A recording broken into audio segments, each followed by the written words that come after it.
Henri Sagnier face à la maladie, il raconte sa descente aux enfers. Tout le monde pensait que j'étais mort. Le journaliste télévisé, Henri Sagnier, a été victime d'un grave accident à la suite duquel les médecins ont découvert qu'il souffrait d'une maladie rare. À cette occasion, le journaliste s'est confié à Nice Matin. Le 19 décembre 2020, le jour où tout a basculé. Henri Sagnier est atteint d'une maladie auto-immune rare, la polyradiculonévrique chronique. Elle lui a fait perdre son autonomie et sa mobilité, l'obligeant à passer 2 ans et demi dans un fauteuil roulant. Le journaliste sportif a décrit ses longs mois de combat dans le livre Le jour où j'ai réappris à marcher, édition du Rocher, publié le 5 février dernier.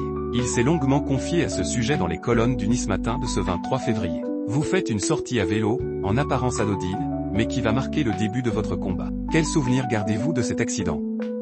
A questionné la journaliste Chloé Rouy. C'est un jour pas terrible pour moi, ce n'est pas toujours simple d'en reparler, a commencé par expliquer Henri Sagnier. Ma femme voulait faire du vélo, alors qu'en temps normal, elle déteste ça. On est donc parti sur les bords de la Somme, a poursuivi Henri Sagnier. J'ai décidé de monter un pont, comme si c'était un col. Mais j'ai oublié que je n'avais pas à priorité. Une voiture m'a percuté de plein fouet, a-t-il reconnu. J'ai perdu connaissance, tout le monde pensait que j'étais mort, a lancé le journaliste. Quand je me suis réveillé, la première chose que j'ai demandé, c'était où était passé mon vélo, s'est-il remémoré en riant. Quelques jours plus tard, il ressent des douleurs qu'il pense être liées à sa chute. Mais tous les spécialistes que je voyais me disaient le contraire. Je ne m'en étais pas rendu compte, mais j'avais perdu 14 kilos, a détaillé Henri Sagnier. J'avais le teint verdâtre. J'ai commencé à me poser des questions, mais je ne me suis jamais dit que le cimetière était devant moi, a-t-il déclaré.